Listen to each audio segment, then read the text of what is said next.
This is not about creating a brand. You have to create the category first. And it was so hard to convince people because India was the last place where somebody would rent furniture.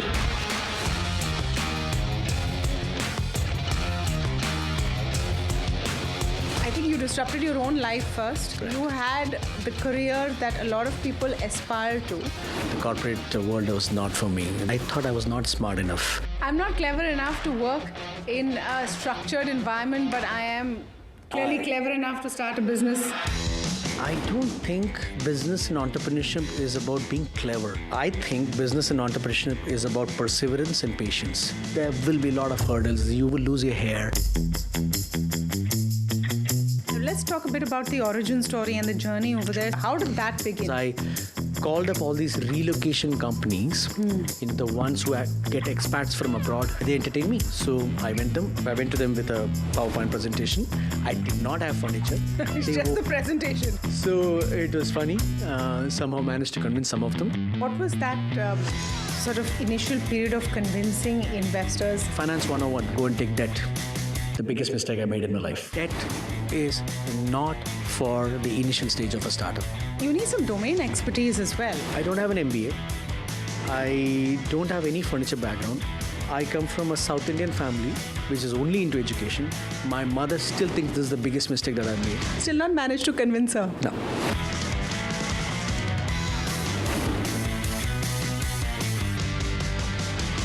Ajith, thank you so much for joining us. Thank you so much for inviting me over here. On the Disruptor, yeah. So, truly, when we look at companies that have disrupted how business is done or how consumers behave, I would say furniture rental is definitely one of them.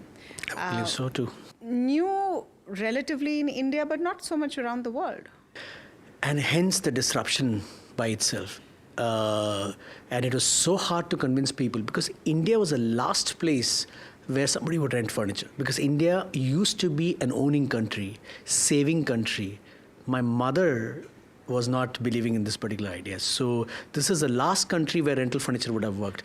It should have worked in US first, it should have worked in Europe first, but it worked in India first. So yeah, it is absolutely disruptive. Yeah. So tell us how the idea came about, Ajith, because I think you disrupted your own life first. Goldman Sachs, Morgan Stanley, Infosys. You had the career that a lot of people aspire to. And then you give it all up and say, okay, I'm going to build a business renting furniture. Correct. And mainly because I thought that I was not fitting into that mold. The corporate world was not for me. And, you need to be that extremely smart. And I thought I was not smart enough. So moved back to India back in 2010 with Goldman Sachs. I was working with them for a year. And as I was moving back, I realized that when you are in the state of flux, when you're moving into a new city, you're not 100% sure about how you want to settle up. You for sure know that the house that you're moving into is not the last house. So how are we so sure about the furniture that we are going to be getting into that particular house?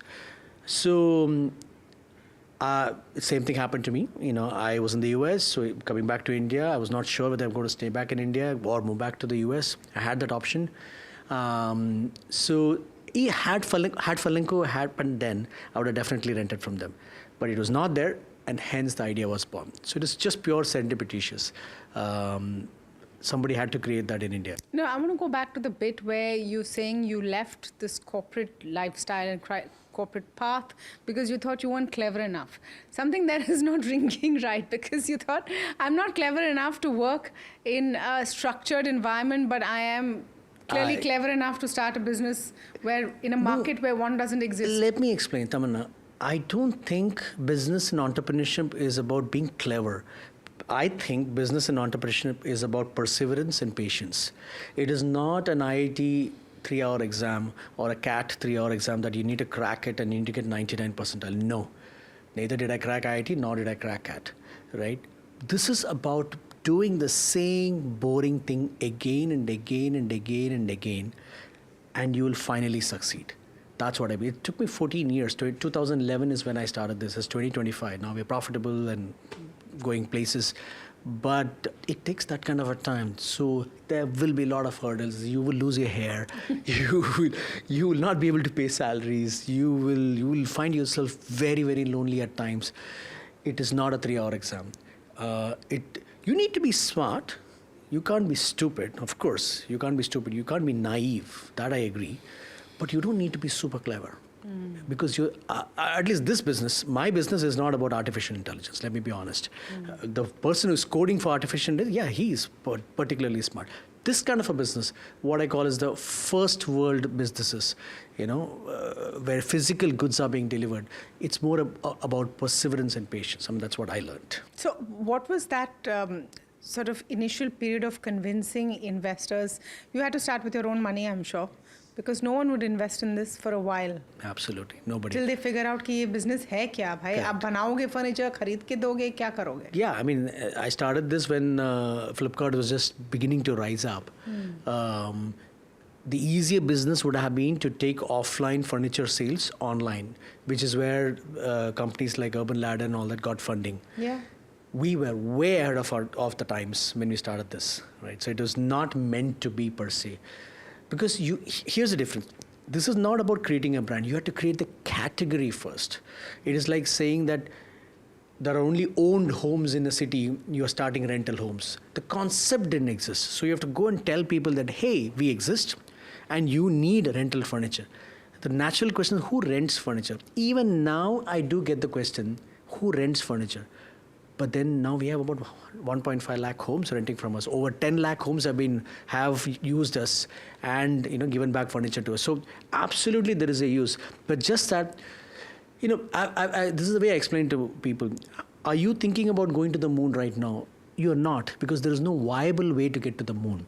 Similarly, when the concept didn't exist, people were not thinking about renting furniture. You can't go and ask them, will you rent furniture? The concept doesn't exist. So how will you rent furniture? If you put a viable option in front of the person and then ask, hey, here is your situation and here is a brand which is reliable, would you like to rent furniture? So then which brings me back to one of my initial questions. Why the idea of renting furniture and not selling furniture maybe online, maybe second-hand furniture online? Because if you want to address the affordability issue... Which is where I was not clever. Okay, that's what you would do. But I was lucky. Okay. I may not have been clever, but I was lucky because if I had been clever and smart enough and gone for short-term gains, that would have been the approach.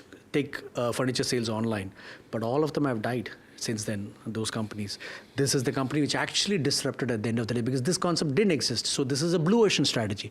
Taking offline furniture online was not a blue ocean strategy. It comes down to competing with offline, the margins, the same game. Me, I'm standing out. Here is a company which is renting furniture. I just didn't have any competition. Even now, it's just a duopoly at best. So you start creating a larger moat. Yeah, but it's also an asset-heavy kind of a model. Because you have to make your own furniture, you have to store it, and then you have to hope that enough people want to rent it out. Absolutely. And that is the biggest game of this, right? Not just that. What you just described is the first end of it. I also have to predict when are you going to return the furniture back, right? I don't know. Which city, which customer is going to return back what sofa is something I can't predict. I can predict that I'm going to go after a particular set of customers. I have 1,000 sofas to rent out, so that's under my control.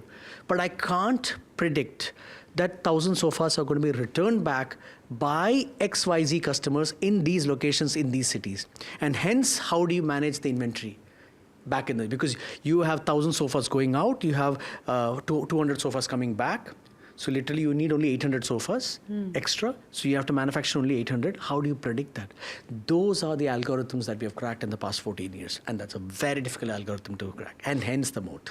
Okay. So the moat is there. Let's talk a bit about the origin story and the journey over there, especially from a funding perspective. When you have to start and go out and make this furniture, how did that begin? Did it begin as an experiment and let's see if it works or not? Yeah, so what I did was, because it was well ahead of its time, right in the early days, I quit Goldman on September 30th, 2011. October 1st is the foundation day of Furlenco. Huddled into a room and then this first checked, who do I go and approach? What do I do now? Who will rent furniture? and I don't even have furniture at that time.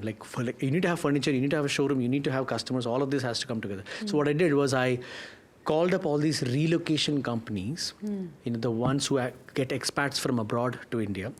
I just randomly called their sales head, their account managers, and said, hey, you know what? I'm this new boy in town who's actually renting furniture. So they, by the way, used to rent furniture from these local shops in each city. Rental furniture did exist in India, but as a very small concept, not as a brand, very, very niche kind of a business. We made it into a larger brand per se. So I'll just call them up and say, hey, you know what? I'm a new kid in the block. I have good furniture. I speak English. Would you like to rent furniture from me? Simple as that. So they were taken aback by the fact that I just speak English, because all those rental furniture companies were all bhade pe dene wale thing, right? So they entertained me. So I went to them with a PowerPoint presentation. I did not have furniture. Just the presentation. Yes, PowerPoint presentation. I just showed them the thing. This is the furniture. This is some designs that I had made. This, you will get it. And the next thing was, we want to see this in your store. I don't have a store. I don't have furniture. So it was funny. Somehow managed to convince some of them. For some of the others, I had to create some space where I could create some furniture and show them.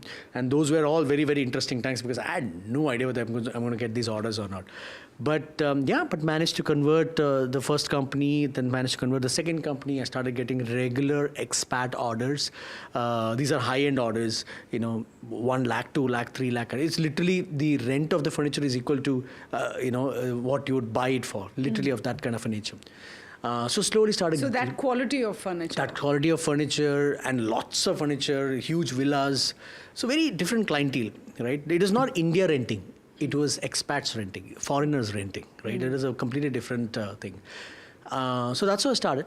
2011, so I put in my... You need some domain expertise as well. I had none. Okay. And now I'm understanding your first statement. Not being clever, right? So you get it, yes. No. I'm saying you need you need to know how furniture works, to design it, something. Let me explain. I don't have an MBA. I don't have any furniture background. I come from a South Indian family, which is only into education. My mother still thinks this is the biggest mistake that I've made of starting. You've still not managed to convince her? No. It's been 14 years and it's a fairly large company, but still no. She thinks business is not for us. So you see, it's not even in the community. We are not Madhus, we are not Agrawals. It's just not in the community at all. So it was a shocker for them that I got into this. So everything that you can write me off as not going to work was there as a tick mark for me, that it's not going to work. Which is why I'm saying that this game is not about being clever. What is your latest turnover number last year? Last year we did 240 crores and profitable. This year we're going to clock about 370 crores and 10%. You should tell your mum it worked out. She doesn't care. She cares. Money spoils, is what she thinks. It's a very different philosophy altogether. And that debate will continue for the rest of the life, I guess. Yeah. Okay, so you managed to, this is what you're describing is essentially jugaad. Okay, what we know as jugaad. Correct, you yes. turn up with a PowerPoint presentation. Yes, it is. You say, okay, I have some design. You don't even have AI to make what? those AI? Nothing. make those presentations No for you. So you have to create not. those. Then you have to actually go and make some furniture. I right? did make some furniture and I had to take the furniture, put it into an empty house and get a photographer to photograph it, create those pictures, make a catalog of some sorts. Yeah, all of those things, right? So, and I don't have any furniture background. So what furniture works well for rental? Rental furniture is not the same as the normal furniture. Explain that. The entire business is about repetition of furniture. What goes into your house will come back for sure at some point of time. It should be refurbished and should be sent to the next house. And this cycle has to repeat practically forever. The longer it repeats, the more profitable your business is. Yeah. Normal furniture, which is sold in the market, they are not meant for installation and uninstallation again and again. They break. And they are not of the quality to be refurbished either. So they don't last. So we had to design, and we have won 12 national awards for having designed furniture for rentals, which basically means they can be installed and uninstalled hundreds of times without any problems. We are refurbishable again and again. They are like Duracell battery. They keep coming back to life every time it goes into the next time it goes to the customer's house, and they last forever. That is a moat. That is the crack that is a design thing that we cracked in the furniture itself. That is rental furniture for you. Normal furniture cannot undergo that wear and tear that rental furniture undergoes. So we go in with the assumption that it's going to be abused. The furniture is going to be abused. So it should take that entire thing for the rest of its life. So the design component becomes very, very important in your business. So we design our own furniture, we manufacture our own furniture, and that gives us a huge advantage over, and that's why the business is profitable now. So is that when things started taking off, when you had that team in place, where you have the right people to design, you figure out the interface, you figure out how to reach your customers, and then you have the money coming in, or how did it go? Tamanna, there's no one silver bullet. Everything has its time. The initial first few years was about creating the category itself. Why should you rent furniture? It starts from there. Somewhere people start accepting it. Then, which brand should you go with? That is where the design of the furniture, the quality of the furniture, you should feel, rental furniture shouldn't make you feel coming down. Rental furniture should make you go up. You should be proud of showing our furniture.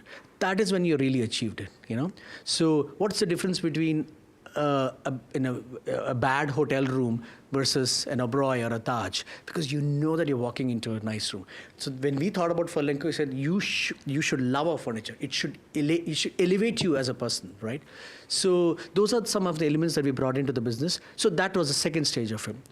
But then this is an asset-heavy business. For every incremental sofa, every incremental bed, I need to find the money. Let's say the sofa is 20,000 rupees. I have to put in that 20,000 rupees from my side. You will give me a fraction of that as a per month rent.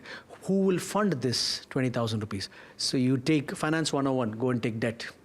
The biggest mistake I made in my life. Yeah? Yes. No, but you should talk about it, because a lot of people watching the show right now might be on their journey or planning their journey to entrepreneurship. Debt is not for the initial stage of a startup, even if it is an asset-heavy company.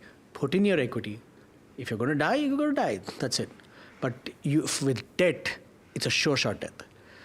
Otherwise, with equity, there is a chance that you can survive. Had I run this business only with equity and not taken debt, see, what I'm not questioning is, I'm sure a lot of audience, they're experts in finance. Yes, this business needs to be run on debt. I have debt right now. There is a debt. It's ultimately a bank where money is turned into furniture and lent out. Yes, this is a debt business. But not until you're making money, not until you're profitable. So your initial capital has to be equity. Make your business through that, reach a particular point, get the bottom line cash, then leverage that to actually raise debt. We did not. I was wrongly advised, because this business, unlike any other business, see, most businesses that they have to create the brand. Because the business already exists, you just have to create the brand and probably disrupt it in a particular way. This particular business, we had to create the category, which needs money. We had to create the brand. We had to create the infrastructure. It's a very expensive thing to actually have warehouses and logistics. Why are other companies who can also be well-funded, there's enough money out there, not doing this? It's a very difficult business to execute in the initial days. Here is the only business which has got, a lot of businesses deliver, but here's a business which has 100% pickup. 100% furniture is picked up. Most businesses fail because of the returns. We have to deal with return is a way of life for us. That's one. Two, which means, imagine this, right? So I am a seller of a sofa. The truck guy is going to ask me X amount of money. The people who are picking up the sofa will ask Y amount of money. Those costs are the same for rental furniture also. Upar se, on top of it, I also have to pick it up. The same truck guy again have to pay when the furniture is picked up. Again, the same champs have to be paid. So two time expenses. Then, when the furniture comes back, the expense that doesn't happen with a seller of a furniture, I have to refurbish it. Again, put it back in. Again, that's expense. What was the innovation in that process? Because if you are going to send refurbished furniture, it should not seem refurbished. Correct. I was very sure from day one, and because of influences that I had early in my life, early in the career itself, that rental furniture should look top-notch. And I was just giving you an example of when you walk into a Taj or an Oberoi, You don't know who has slept in that particular bed yesterday, but it looks perfect, right? That is what we want with our furniture. So it should look perfect. It should be like, wow. As experts, we ourselves cannot distinguish between which is old and which is new. You're also attempting to sell the furniture, at least on your interface. You always have that option. I never understood why. I'll tell you. There is a section of the society which thinks that if your furniture is of this quality, that means I should be able to buy it as well. Our furniture is of top-notch quality because it has to be repeatable. We have created these products for our benefit, which means they're of top quality, which means that if you're interested in quality, Furlenco is the place to come. You can have the best quality. So there is a tiny fraction of customers who actually come and buy from us. But because the brand is not known for selling, we're not getting hordes of customers coming. Brand is known for rental. So we stand for rental. Why the name Furlenco? I called it first as Rent Your Dunia. Okay. It didn't sound like $1 billion company. Yeah. So then we did an exercise. We hired an agency. They came up with this name. It's Furniture Lending Company. So it's short for furniture lending. Yeah, but we never use that. Yeah. It's Furlenco. Okay. If you didn't end up doing this, did you have a backup plan of what business you do? Nope. It was complete. I came back from the US. 50% of my money was thrown into this. I would have gone back to the corporate, thrown back into the corporate thing. I don't know. I have no idea. Well, I never thought about it. So it wasn't as if you decided one day I'm going to be an entrepreneur. You decided one day that I should have a solution for a problem that I'm facing. That's how it's begun. People who have seen me about more than 17 years ago would have not put their money on me. In India, to really create a business, it takes about 15 years. And we are proving that particular point. And most companies would fail in the first year. A lot of companies would fail in the third, fourth year, the 1,000-day mark, they'll fail. Then there's that to really pick up. It takes from the third year to the 15th year. Now is when we have reached an inflection point where things have started exploding. And that, you were asking what all worked. Yeah. One is after COVID, I think the mindset has changed a little bit in people. They finally realized that furniture can be a liability. Furniture is actually a liability. It is not an asset for you. House probably can be an asset, but furniture is a liability, especially if your life is constantly changing. Because you have to take it from one house to the next house, right? So hence it becomes a liability. And during COVID times, you are running to your hometown. And flight opened up and you just rushed to the airport. What are you going to do with the furniture? So many people who bought their furniture, the owners had to throw out the furniture because they were not coming back from the hometown. So there was a lesson learned in a lot of people. They realized that life is a little uncertain. Why spend lakhs when you can just spend 3, 4, 5,000? So that was one of the reasons. Second was finally a good chunk of equity came in. Sleepwell, Sheila, parent company of Sleepwell, Sheila Foam, is a major investor in ours. They put in 400 crores into this business. And that is finally when we came out the debt trap, reduced our debt. Moment we reduced our debt, money remained in the system. We invested it back, created a manufacturing plan, invested in infrastructure, and that started creating efficiencies and money started pouring in. And as of today, every month we are generating bottom line of $1 million. Okay. Bottom line. Where are the categories growing? Where is this company growing? Is it just more and more SKUs, more categories that you will be selling on your site, or where do you go from here? So one of Furlenco's ambitions is to slowly premiumize it. When this business and even our competitor, they try to cheapen the entry level. 300 rupees sofa, 400 rupees sofa. While it's okay, I'm not saying you should create a category where, for entry level, for let's say for the Gen Z, somebody who is just in college or something, you don't want to spend that much. There should be a category like that. But what we want is something like what Maruti did as a strategy. As the economy is growing, keep premiumizing it. Show them better furniture. Show them that you could live your life like this. You will not be buying an Italian sofa at age 28.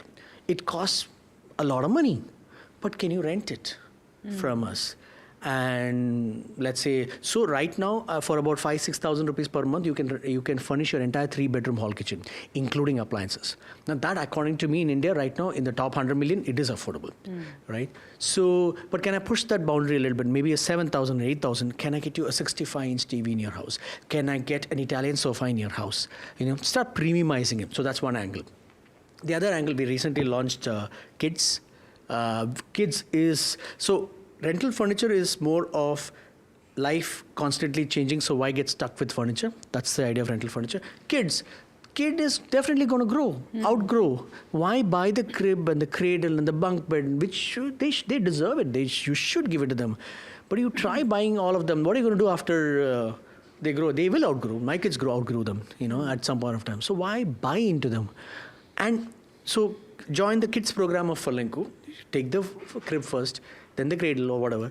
Then there are a lot of interesting, furniture. We have created a small little sofa for the kid to sit and draw on the table.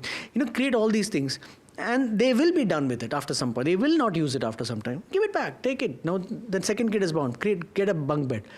Create a kids program slowly but surely. So kids is something that we're getting into more and more. And then something that we're thinking about is senior citizens. They need a different kind of furniture, at the end of the day, back support, lumbar support, people who need intensive care. And they can't be in the hospital all the time, right? So you need, the normal furniture is a problem at times. They need a little more higher up bed, things of that nature. So we're thinking in that direction as well. So yeah, more SKUs for sure. We will get into, so we are a furniture company. So we are good at furniture. So we would like to enter into any and every different kind of furniture which will help people's life. Here in Mumbai, space is a problem. Can we get you multi-usage furniture for you, multifunctional furniture for you? So these are all the directions that we are thinking. Okay. Still work in progress. Exciting. From someone who thought they weren't smart enough to top the corporate world to running a business yourself, that's fantastic. I think you're hiring right now a lot of MBAs or people in the position that you were in. So yes. I think it worked out well. Yes, that is true. Yeah, it worked out very, very well. I hope you can convince your mom. Thank you so much, Ajith, for coming down and speaking with us today. I really appreciate it, calling me for this. Yes, I really appreciate it. Thank you.